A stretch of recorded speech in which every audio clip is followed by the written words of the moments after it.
The emergency lights flickered red in the training cabin as Sarah Mitchell adjusted her seatbelt for the 100th time that week. The Boeing 737 simulator hummed with artificial life, but something felt different wrong. As the instructor's voice droned about safety protocols, Sarah's vision blurred. Suddenly, she wasn't in the training facility anymore. She was 35,000 feet above the Pacific, watching sparks dance from overhead panels while passengers screamed. The ocean rushed toward them like a dark, hungry mouth. Sarah jolted back to reality, her hands trembling against the plastic armrests of the simulator seat. The fluorescent lights of the Denver Aviation Training Center felt harsh after the nightmare vision that had consumed her moments before. Instructor Martinez was still explaining emergency oxygen procedures, but his words seemed to come from underwater. "Miss Mitchell, are you with us?" Martinez's sharp voice cut through her fog. "Yes, sir. Just..." "Focused on the procedures," Sarah managed, her voice barely steady. The vision had been too real, the smell of burning electronics, the sensation of weightlessness as the aircraft plummeted, the terror in passengers' eyes. She could still hear the captain's final mayday call echoing in her ears. "Denver Control, Flight 447, total electrical failure, we're going down." After the session ended, Sarah found herself in the parking lot, keys shaking in her hand. The Colorado autumn air bit at her cheeks as she approached her Honda Civic. She needed to quit. Tomorrow, she would tell the training director she was withdrawing from the program. As she reached for the car door handle, a maintenance truck backing out of the adjacent lot suddenly lost control. Sarah dove between two parked cars, just as the massive vehicle crashed into the exact spot where she had been standing, crushing her Honda completely. "Are you okay?" The truck driver ran toward her, his face pale with shock. Sarah stared at the mangled remains of her car, her mind racing. The metallic screech of crushing steel echoed the sounds from her vision. But this wasn't the ocean. This was a parking lot in Denver. Coincidence? It had to be. "I'm fine," she whispered, though her entire body was shaking. That night, Sarah called her supervisor. "I want to continue with training," she said, surprising herself. "My car was totaled, but I'm committed to this career." The decision felt like defiance against whatever force seemed to be pushing her toward that doomed flight. She would prove that visions were just anxiety, nothing more. She would graduate, get assigned to domestic routes, and never see that particular aircraft or that stretch of Pacific Ocean. But as she hung up the phone, she heard it, the distinctive click of an aircraft seatbelt fastening, though she was alone in her apartment. 3 weeks later, Sarah stood in the crew briefing room at Denver International Airport, her new uniform crisp and her confidence carefully constructed. She had successfully completed training and was about to board her first official flight, a domestic route to Seattle, far from any ocean. Captain Hayes reviewed the weather reports with the crew. "We've got some turbulence expected over the Rockies, but nothing unusual for this time of year. Should be a smooth ride overall." Sarah nodded, checking her emergency equipment one final time. The route was perfect mountains, not water. Boeing 737-800, not the exact model from her vision. Different airline, different destination. Everything was different. As they boarded, Sarah noticed the passenger manifest. 156 souls on board. The number triggered something in her memory. Wasn't that the same count from her nightmare? She shook her head, forcing herself to focus on pre-flight duties. First flight jitters? Jessica Chun appeared beside her, adjusting the overhead bins with practiced efficiency. "Something like that," Sarah replied, grateful for her mentor's presence. The takeoff went smoothly, and as they climbed above the snow-capped peaks of the Colorado Rockies, Sarah began to relax. The cabin service proceeded normally: coffee, snacks, cheerful conversations with passengers. This was exactly what she had trained for. Then at 32,000 feet, the first electrical panel began to spark. "Ah, "Ladies and gentlemen, we're experiencing a minor electrical issue," Captain Hayes announced over the intercom, his voice maintaining professional calm. "We'll be making a precautionary landing in Salt Lake City." Sarah's blood turned to ice. The sparks looked exactly like those from her vision, dancing across the same type of control panel. But they were over land, not ocean. Salt Lake City had a major airport. This was just a precautionary measure. As they began their descent, more systems began failing. The cabin lights flickered erratically. Passengers began murmuring nervously. Sarah moved through the aisles, offering reassurance while her heart hammered against her ribs. "We're going to be fine," she told an elderly woman clutching her husband's hand. "The pilots are very experienced." But through the cabin windows, Sarah could see something that made her stomach drop. They weren't heading towards Salt Lake City anymore. The landscape below was changing from mountains to something else, something vast and blue. "Emergency landing procedures," Captain Hayes announced, his voice now tight with stress. "Flight attendants, prepare the cabin." Sarah looked out the window again. Somehow, impossibly, they were now flying over water. Not the Pacific from her vision, but the Great Salt Lake, a massive body of water that could easily be mistaken for an ocean from altitude. The aircraft shuddered as more electrical systems failed.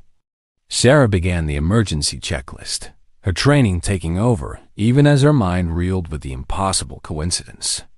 Or was it coincidence? As she demonstrated the brace position to terrified passengers, Sarah caught her reflection in the window. Behind her own face, she could see the dark water rushing up to meet them, just like in her vision. The aircraft's emergency systems activated with a series of mechanical clicks that sounded exactly like seatbelts, fastening one after another, like a countdown to the inevitable. The emergency landing at Salt Lake City succeeded. Captain Hayes managed to bring the aircraft down safely, despite multiple system failures, earning praise from investigators who called it miraculous airmanship. But as Sarah stood in the terminal, still shaking from the experience, she couldn't shake the feeling that she had merely postponed something inevitable.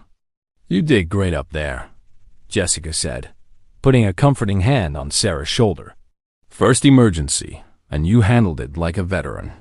But Sarah wasn't listening. She was staring at the departure board, watching flight numbers change and destinations scroll past. Flight 447 to Honolulu was listed 3 gates down the same flight number from her vision. "I need to go home," Sarah said suddenly. "The airline's putting us up in a hotel. We'll fly back to Denver tomorrow morning." "No, I mean home. "I'm quitting." Jessica frowned. "Sarah, you can't let one incident—" "It wasn't an incident," Sarah interrupted, then caught herself. How could she explain that she had seen this exact scenario weeks before it happened? That the only reason they were alive was because they had crashed into a lake instead of an ocean. That evening in her hotel room, Sarah called the airline's personnel department. "I'm submitting my resignation, effective immediately." "Miss Mitchell, you've had a traumatic experience," the supervisor said.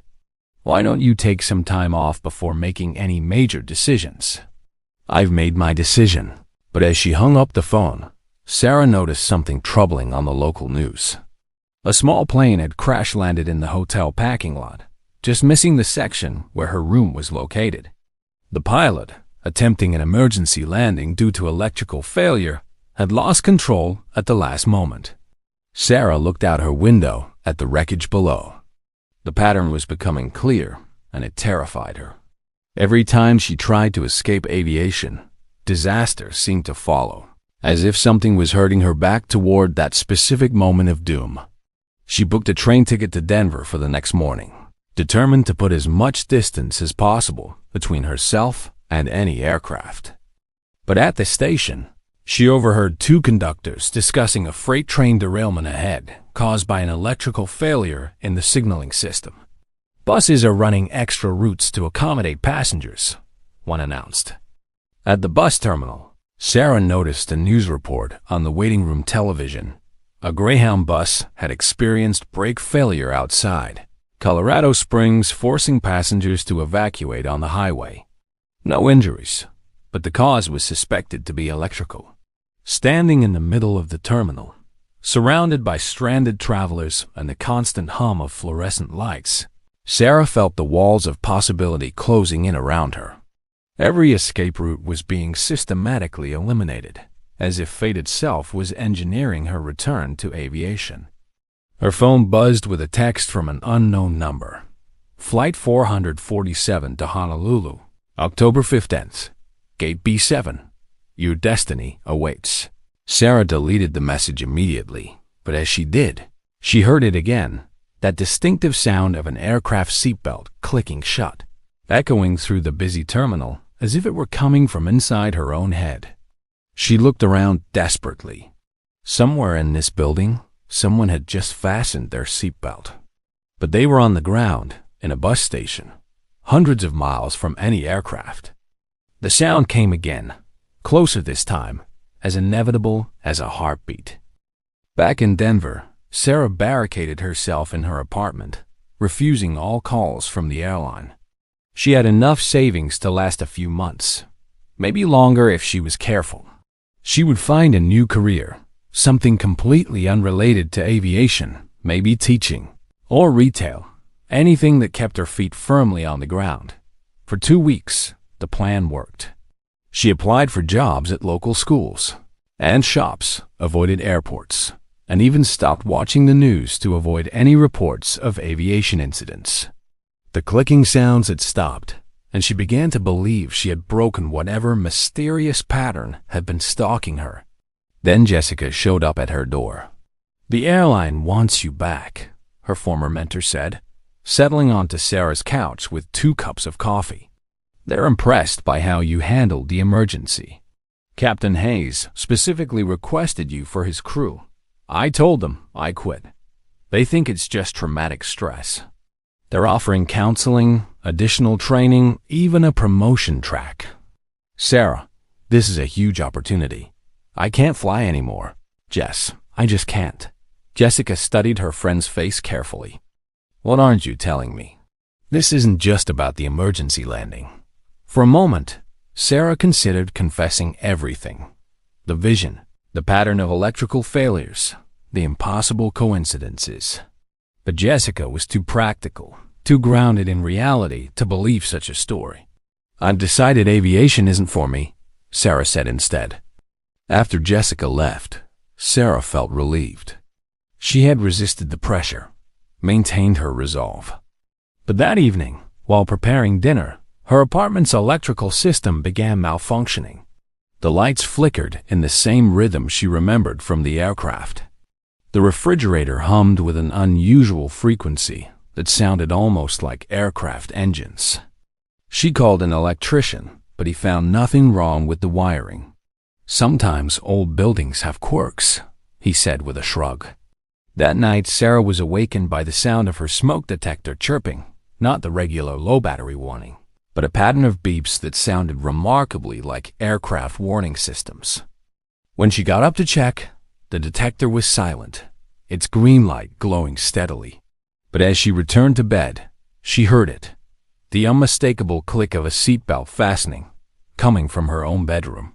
Sarah turned on every light in the apartment, searching frantically. Nothing. No seatbelt, no aircraft equipment, nothing that could make that sound. But she had heard it as clearly as her own breathing. The next morning, she found an official letter from the airline under her door. Final notice. Report for duty assignment. Flight 447, Denver to Honolulu, October 15th. The letter was signed by Captain Hayes, but Sarah didn't remember giving him her address. More disturbing was the postmark. The letter was dated 3 days in the future. Sarah called the post office, but they insisted it was impossible. Mail couldn't be postmarked with future dates. The supervisor suggested she might have misread the stamp. But Sarah knew what she had seen. Somehow, the system reality itself was breaking down around her, bending to ensure she would be on that specific flight, on that specific date. She looked at her calendar. October 15th was tomorrow. As if summoned by her realization, her phone began ringing. The caller ID showed Flight 447, which should have been impossible flights, didn't have phone numbers. Against her better judgment, she answered. Sarah? It was Captain Hayes' voice, but something was wrong with the connection. It sounded like he was speaking from inside an aircraft cabin, with the unmistakable background hum of engines at altitude. We're holding the plane for you. Gate B7. Don't keep Destiny waiting. The line went dead, but the background sound of aircraft engines continued to echo through her apartment, growing louder with each passing moment. Sarah didn't sleep that night. She sat by her window, watching the lights of Denver International Airport blinking in the distance like a constellation of inevitability. Every few minutes, she heard aircraft taking off or landing, and each sound seemed to carry a message. Come home. At dawn on October 15th, she made a desperate decision. She would leave Denver and entirely drive south to New Mexico, maybe even Mexico itself. Surely whatever force was manipulating her life couldn't reach across international borders. She packed quickly, threw her suitcase into her replacement rental car, and headed for the highway. But as she merged onto I-25 South, she noticed something impossible in her rearview mirror. A Boeing 737 was following her, flying impossibly low over the interstate. Sarah pulled over, heart pounding, and looked back. The highway was normal trucks, cars, no aircraft. But in her side mirror, she could still see the plane's reflection, keeping pace with her car. This isn't real, she whispered to herself. Stress, hallucinations, anything but. Her radio crackled to life, tuned to an aviation frequency she had never programmed. Flight 447, this is Denver Control. You're cleared for takeoff on runway 27. Weather conditions are deteriorating rapidly. Sarah switched off the radio, but the transmission continued. Sarah Mitchell, report to gate B7 immediately. Final boarding call. She floored the accelerator, pushing the rental car to its limits, but every road sign seemed to be pointing toward the airport. Exit 37 Airport BLVD, Exit 38 Terminal Road. Even signs that should have led to other destinations now bore the airport's logo. Her phone buzzed with a text from Jessica. Where are you? Captain Hayes is holding the flight. The passengers are getting restless. Sarah hadn't given Jessica her new phone number. Another text, this one from Captain Hayes. The storm is coming. Sarah, we need to take off now or we'll be grounded indefinitely. Sarah looked at the sky. It was clear and bright, not a cloud in sight. But as she watched, darkness began spreading from the direction of the airport, not normal storm clouds, but an unnatural shadow that seemed to swallow the landscape itself. Her car's GPS system activated on its own, the mechanical voice announcing, recalculating route to Denver International Airport, Terminal B, Gate 7, estimated arrival, 30 minutes. No! Sarah yanked the GPS unit from its mount and threw it out the window, but the voice continued from her car as speakers. Turn right in 1 mile for the most efficient route to your destiny. She tried to take the next exit heading away from the airport, but the off-ramp curved back toward the terminal like a river bending toward the sea. Every road, every street, every possible path seemed to lead to the same destination. As she finally pulled into the airport parking garage, having somehow arrived despite her best efforts to drive in the opposite direction, Sarah noticed that her odometer showed exactly the same mileage as when she had left her apartment. Impossible, but there it was. In the terminal, the departure board showed only one flight, 447 to Honolulu. Gate B7, final boarding. Sarah walked through the empty corridors like a sleepwalker, past closed shops and vacant waiting areas. Her footsteps echoed with a metallic rhythm that sounded disturbingly like seatbelts clicking shut. At Gate B7, Captain Hayes waited beside the jet bridge, his uniform perfectly pressed, his expression serene. "Welcome aboard, Sarah," he said, though his lips didn't seem to be moving. "We've been waiting for you." Behind him, the aircraft door stood open like a mouth, warm air flowing out that carried the scent of ocean spray, despite being hundreds of miles from any sea. Sarah's hand trembled as she reached for her boarding pass she didn't remember receiving, but somehow held in her fingers. The sound of her own seatbelt clicking shut seemed to echo from the future, calling her home. Sarah stepped aboard Flight 447 as if walking through a dream. The cabin was filled with passengers, but their faces seemed blurred, indistinct, like figures glimpsed through water. Jessica stood at the front of the aircraft, smiling with an expression that was almost but not quite right. "Everything is ready," Jessica said, her voice carrying an odd echo. "Just like you saw it." Sarah moved down the aisle toward her assigned seat 17A, window seat, exactly where she had been sitting in the simulation when the vision first came to her.